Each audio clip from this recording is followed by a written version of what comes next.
Assalamualaikum warahmatullahi wabarakatuh. Selamat pagi semuanya. Bagaimana kabar hari ini? Semoga semua dalam keadaan baik ya. Oke, selamat berpuasa juga bagi teman-teman yang melaksanakan ibadah puasa. Nah, di hari ini kita akan belajar mengenai kerajaan-kerajaan Islam di Indonesia. Setelah sebelumnya kalian sudah belajar bagaimana proses masuknya Islam ke Indonesia dan pengaruh-pengaruhnya. Nah, hari ini kita akan belajar 4 kerajaan, yaitu ada Kerajaan Samudra Pasai, Kerajaan Aceh, Kerajaan Demak, dan Kerajaan Banten. Atau kalau di peninggalan Islam disebutnya Kesultanan ya. Jadi sama aja sebenarnya kerajaan dan kesultanan, cuma kalau di dalam pengaruh Islam sebutnya kesultanan. Oke, sudah siap semuanya? Kita mulai dari kesultanan yang pertama, yaitu Kesultanan Samudra Pasai. Nah, ini kalian bisa cek dulu, ini adalah peta persebaran agama Islam dan juga kerajaan-kerajaan Islam yang rata-rata letakkan di daerah pesisir ya, kerajaan-kerajaan Islam ini. Nah, kita mulai ke Kesultanan atau kerajaan pertama. Nah, Kesultanan Pasai ini berdiri sekitar tahun 1270 sampai 1275 Masehi. Kalian perhatikan letaknya. Nah, Kerajaan Samudra Pasai ini letaknya sebelah utara dari Perlak. Ini adalah Perlak. Jadi kalau zaman sekarang ini letaknya di daerah sekitar Luksemawes. Sekarang itu sekitar pantai timur Aceh. Jadi kerajaan ini tuh berbatasan langsung dengan Selat Malaka. Nah, Kerajaan Samudra Pasai adalah kerajaan Islam pertama yang ada di Indonesia. Ini kemudian Samudra Pasai itu sebenarnya terdiri dari 2 kerajaan yang bersatu, yaitu kerajaan atau wilayah Pasai yang letaknya di daerah Sungai Pasangan. Kemudian juga ada Kota Samudra yang letaknya agak lebih jauh dari laut. Makanya nama kesultanannya Samudra Pasai, karena gabungan dari 2 kota utama. Nah, Kerajaan Samudra Pasai ini didirikan oleh Malik As-Saleh. Nah, sebelum menganut Islam, Malik As-Saleh ini namanya itu Marasilu. Jadi setelah menganut agama Islam berubah menjadi namanya Malik As-Saleh. Nah, Marasilu ini merupakan putra dari Marah Gajah, yaitu bangsawan dari Persia. Nah, Marah itu biasanya digunakan untuk gelar-gelar bangsawan yang ada di daerah Pasai. Kemudian kerajaan Pasai nanti akan berkembang menjadi kerajaan yang besar karena letaknya yang berada di jalur lalu lintas pelayaran dan perdagangan dunia. Nah, sumber sejarah yang membuktikan bahwa ada kerajaan Samudra Pasai itu bisa kamu lihat dari catatan perjalanan Marco Polo, seorang pedagang dari Venesia yang dia pernah singgah di daerah Perlak pada tahun 1292 dan mengatakan bahwa daerah Perlak itu sudah ada orang-orang yang beragama Islam. Kemudian ada juga catatan dari Ibnu Battuta, dia adalah seorang penjelajah dari daerah Maroko yang juga pernah singgah di daerah Samudra Pasai sekitar tahun 1345 dan 1346 Masehi. Kemudian juga dari hikayat-hikayat raja-raja Pasai. Itu adalah bukti sejarah tentang kerajaan Pasai. Nah, tadi kita lihat raja-raja yang pernah memerintahkan Samudra Pasai. Tadi ada Sultan Malik As-Saleh yang merupakan pendiri dari Kerajaan Samudra Pasai yang meletakkan dasar-dasar kekuasaan Islam atau peraturan-peraturan Islam di kerajaan ini. Kemudian ada Sultan Muhammad atau nama lainnya Sultan Malik At-Tahir. Pada masa ini Kerajaan Perlak itu akhirnya bersatu dengan Kerajaan Samudra Pasai sehingga lebih luas lagi wilayahnya. Kemudian Kerajaan Samudra Pasai ini mencapai kejayaan atau masa keemasannya itu ketika dipimpin oleh Sultan Malik Al-Tahir II. Nah, pada masa ini Samudra Pasai itu memiliki armada angkatan laut yang cukup kuat. Kemudian pada masa ini juga Kerajaan Samudra Pasai itu mulai mengalami kemunduran karena saingan dengan Kerajaan Malaka. kita lihat bagaimana kehidupan sosial dan ekonomi kerajaan Samudra Pasai. Nah, kehidupan sosialnya pada masa ini sudah menggunakan ajaran atau hukum-hukum Islam dan mendapat julukan Serambi Mekah karena kerajaan Samudra Pasai ini dulu merupakan pusat penyebaran agama Islam ke wilayah Nusantara. Kemudian secara ekonomi, kerajaan Samudra Pasai ini menitik beratkan pada sektor perdagangan, jadi melalui perdagangan dengan negara-negara seperti Cina, Arab, Persia, Siam, Turki, Gujarat itu banyak berlabuh di daerah Samudra Pasai. Karena yang tadi letaknya dekat dengan Selat Malaka. Kemudian Samudra Pasai juga menyiapkan bandar-bandar sebagai pusat perdagangan sehingga banyak kapal-kapal yang singgah dan melakukan bongkar muat, sehingga kalau singgah itu kan harus bayar pajak. Kemudian juga ada beberapa barang-barang yang didagangkan seperti lada, sutra, dan kapur barus di kerajaan ini. Nah, kerajaan Samudra Pasai ini mulai mengalami kemunduran ketika salah satu anak Sultan Malik At-Tahir, yaitu Malik Al-Mansur, itu mulai memisahkan diri, sehingga kerajaan Samudra Pasai itu mulai melemah. Faktor-faktor yang menyebabkan kelemahan kerajaan ini yaitu masih saingan sama kerajaan Majapahit yang pada waktu itu ingin menyatukan Nusantara di bawah kekuasaannya. Walaupun kerajaan Majapahit ini belum berhasil menyerang Samudra Pasai, tapi bisa juga menyebabkan keruntuhan. Kemudian di Malaka, tadi kan berdiri kerajaan Malaka kan, sehingga ada Bandar Malaka. Bandar itu maksudnya kayak pelabuhan di Malaka yang menurut para pedagang itu lebih strategis daripada harus berlabuh ke daerah Samudra Pasai. Kemudian Sultan Malik At-Tahir itu tadi sultan yang masa keemasan itu meninggal. Setelah meninggalnya beliau tidak ada lagi pengganti yang cakap dan terkenal, maksudnya sehebat beliau, sehingga penyebaran agama Islam pun diambil alih oleh kerajaan Aceh. Dan nantinya kerajaan Samudra Pasai ini akan dikuasai oleh kerajaan Aceh. Oke, kerajaan Samudra Pasai sudah Ibu jelaskan. Berikutnya kita akan ke kerajaan kedua yang masih ada di Sumatera, yaitu kerajaan Aceh. Atau ini peninggalannya dulu. Ini salah satu bukti peninggalan kerajaan Samudra Pasai itu ada batu nisan Sultan Al-Malik As-Saleh. Nah, ini sebagai bukti juga bahwa agama Islam masuk abad 13. Masih ingat dong pelajaran sebelumnya. Kemudian ditemukan juga mata uang emas atau dirham yang berlaku dari masa Sultan Malikul Jahir. Nah, di mata uang emas ini ada info mengenai sultan siapa yang sedang memerintah. Jadi tercetak di mata uang tersebut. Berikutnya kita akan ke Kesultanan Aceh atau Kesultanan Aceh Darussalam. Nah, Kesultanan Aceh ini berdiri di Provinsi Aceh pada saat ini ya. Jadi mirip kayak Provinsi Aceh pada saat sekarang. Nah, ini kekuasaannya yang warnanya agak gelap. Nah, ini letaknya di utara Pulau Sumatera dengan ibu kotanya Bandar Aceh Darussalam. Pada awalnya ini berdiri dari Kerajaan Lamuri yang kemudian menyatukan beberapa kerajaan di sekitarnya, termasuk nanti Kerajaan Samudra Pasai yang tadi sebelumnya sudah Ibu jelaskan. Sama seperti Kerajaan Samudra Pasai, Kerajaan Aceh ini dari segi letak itu sangat strategis dari perdagangan dan pelayaran internasional karena dekat Selat Malaka. Kesultanan Aceh ini didirikan oleh Sultan Alik Muhayyad Shah kira-kira pada tahun 1513 Masehi.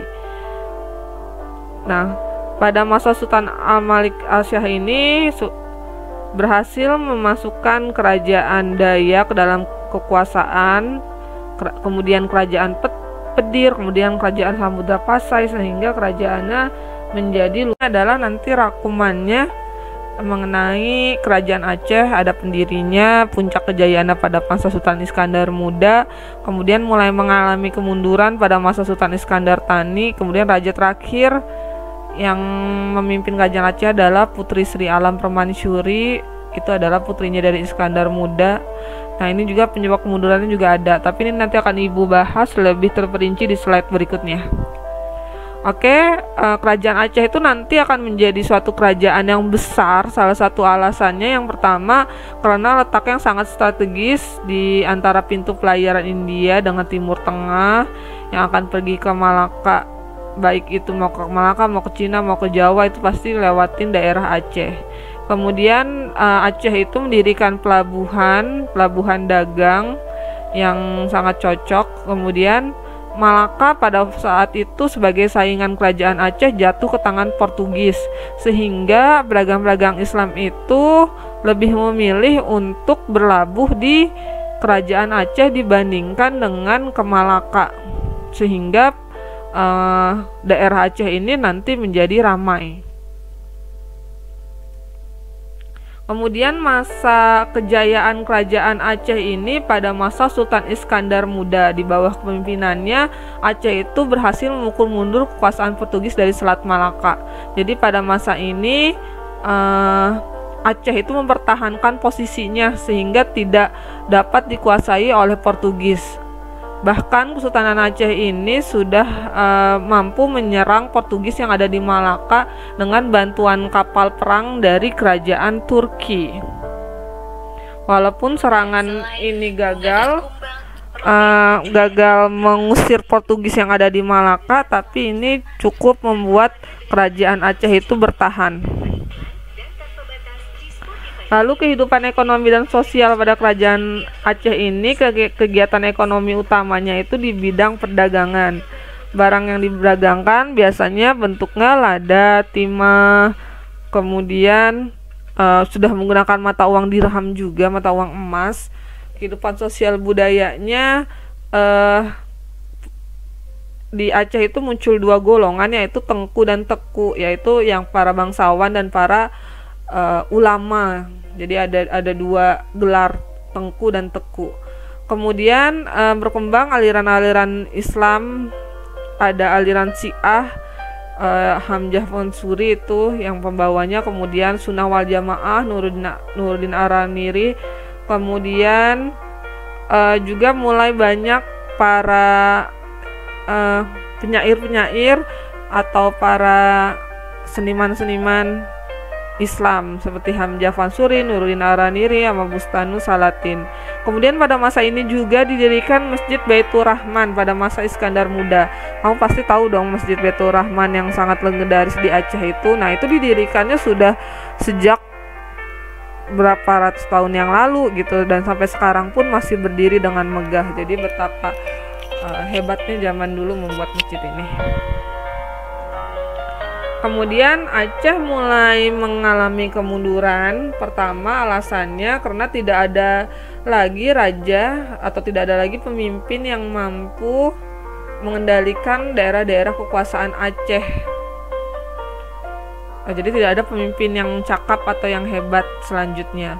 Kemudian daerah-daerah kekuasaan Aceh pun banyak yang melepaskan diri sehingga membuat kerajaan Aceh itu semakin melemah.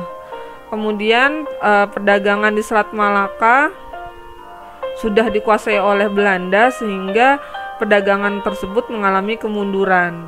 Setelah sebelumnya dikuasai Portugis, lanjutnya dikuasai oleh Belanda. Kemudian ada perebutan kekuasaan dari ini faktor internalnya ya, dari dari Kesultanan Aceh sendiri sehingga terjadi perpecahan di dalam lingkungan istana. Kemudian kekuasaan Belanda tuh semakin kuat di daerah Sumatera, kayak daerah Tapanuli, daerah Sumatera Barat itu sudah banyak dikuasai oleh Belanda. Jadi tinggal kayak Aceh doang yang belum dikuasai Belanda, sehingga ini membuat Aceh semakin mengalami kemunduran karena wilayah-wilayah sekitar sudah dikuasai oleh Belanda semua. Nah, ini adalah penyebab kemunduran kerajaan Aceh. Meskipun begitu, kerajaan Aceh masih terus berdiri hingga awal abad ke-20 Masehi, walaupun sudah mengalami kemunduran. Nah, ini adalah contoh-contoh peninggalan kerajaan Aceh. Ada benteng Indapatra ketika ini benteng ketika Aceh lawan Portugis. Kemudian ada makam Sultan Iskandar Muda, dan ini tadi Masjid Baitur Rahman, salah satu masjid peninggalan yang peninggalan zaman dulu, walaupun dilanda tsunami dan segala macam masih berdiri tegak. Oke, kita ke kerajaan 3, kita pindah ke Pulau Jawa. Kerajaan ketiga itu adalah Kesultanan Demak. Ini merupakan kerajaan Islam pertama di Pulau Jawa. Secara geografis letaknya itu di daerah Bintoro dekat muara Sungai Demak, maka namanya Kerajaan Demak. Jadi kerajaan ini itu menguasai hampir seluruh utara Pulau Jawa. Ya, ini adalah daerah yang sangat strategis karena untuk pelayaran.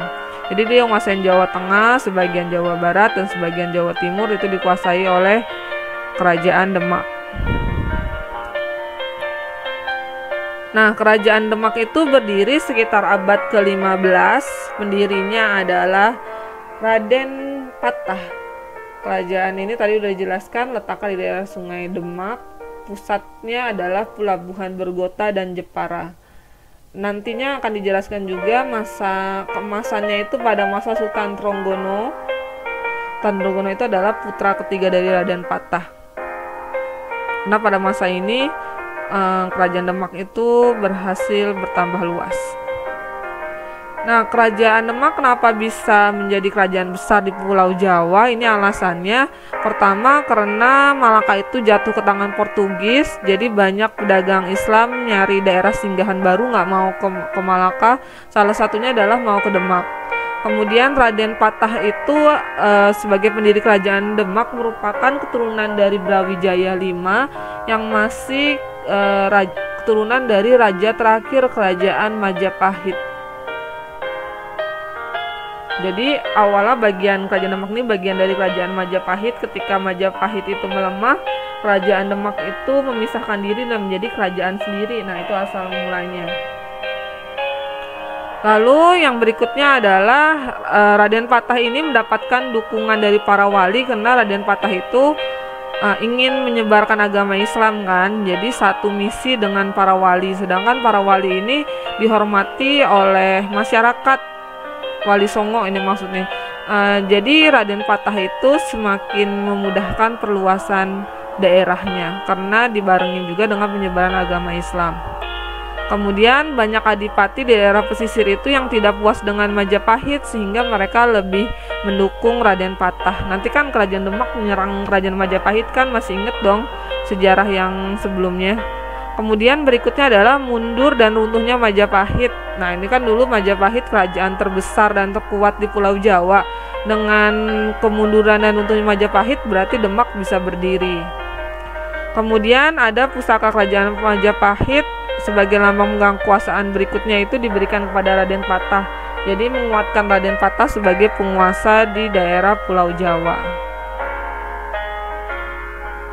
Mari kita lihat kehidupan Kerajaan Demak. Kalau secara ekonomi termasuk kerajaan maritim, karena memang sektor utamanya itu di perdagangan dan di pelayaran ya. Walaupun tidak terlalu strategis dekat Malaka, tapi dia mengandalkan sungai-sungai juga untuk menjadi bandar transito. Kemudian salah satu perdagangannya itu yang jadi ekspor adalah perdagangan beras. Kemudian kehidupan sosialnya menggunakan aturan Islam, tapi tradisi lama peninggalan Hindu-Buddha tetap dipertahankan. Jadi berdifusi antara kebudayaan lama dengan kebudayaan baru. Dan pada masa ini juga dibangun Masjid Agung Demak atau Masjid Kudus yang perpaduan gaya antara Jawa Hindu dengan gaya Islam. Masih ingat Masjid Kudus yang bentuk menaranya itu bercorak Hindu. Kemudian pada masa ini juga banyak melahirkan para wali-wali, kemudian dan ada juga perayaan sekaten yang sampai sekarang pun masih kita rayakan. Dan Demak tadi mencapai kejayaannya pada masa Sultan Trenggana atau Tronggono. Pada masa pemerintahannya, kekuasaan Demak itu meliputi wilayah sebagian Jawa Barat, Jayakarta, Jawa Tengah, dan sebagian Jawa Timur. Kemudian setelah Sultan Trenggono wafat, mulailah Kesultanan Demak ini mengalami kemunduran. Salah satu penyebabnya itu adalah ada konflik dalam keluarga yang merebutkan tahta Demak berikutnya tuh siapa. Nah, itu salah satu penyebab utama keruntuhan kerajaan Demak. Alasan lainnya itu akibat perebutan kekuasaan tadi, maka secara politik timbul kekacauan kan. Kemudian karena secara politik tidak stabil, mulai ada banyak daerah-daerah bawahan atau negara-negara bagian itu melepaskan diri dan sudah tidak mengakui lagi kekuasaan Demak.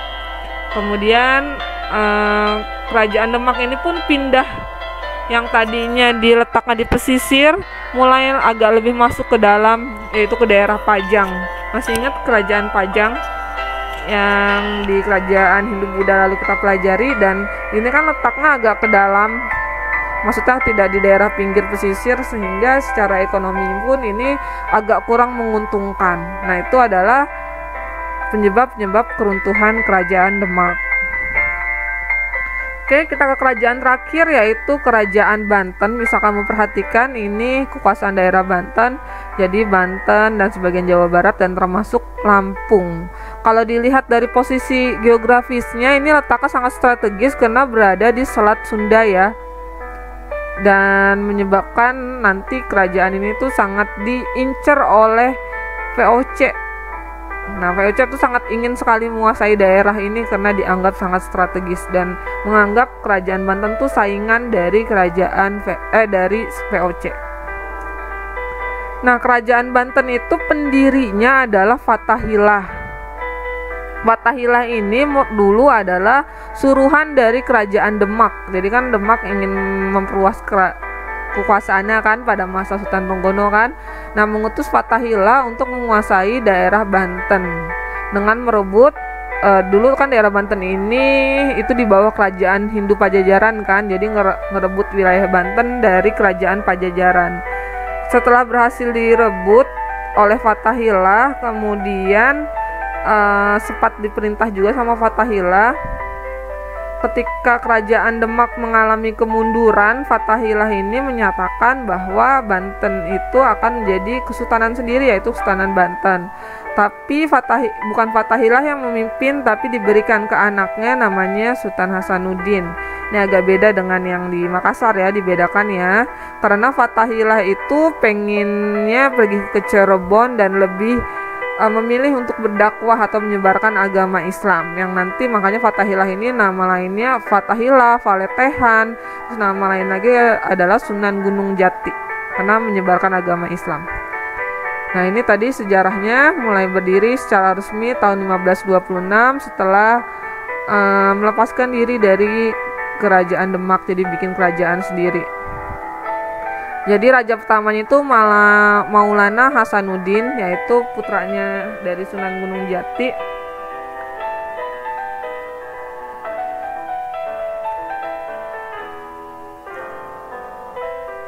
Puncak kejayaan kerajaan Banten itu pada masa Sultan Ageng Tirtayasa pada tahun 1651 sampai 1682. Kenapa? Karena pada masanya beliau itu Banten memiliki armada yang mengesankan, kemudian bahkan mengupah orang Eropa untuk kerja di Kesultanan Banten, kemudian mengamankan jaluran pelayan Banten dari serangan VOC terutama, kemudian berusaha keluar dari tekanan yang dilakukan VOC. Jadi waktu itu kerajaan Banten itu mau melakukan perdagangan dengan semua bangsa Belanda, mau Portugis, mau Spanyol, mau Inggris, itu dia melakukan semua perdagangan dan kerjasama, tetapi tidak boleh ada yang memonopoli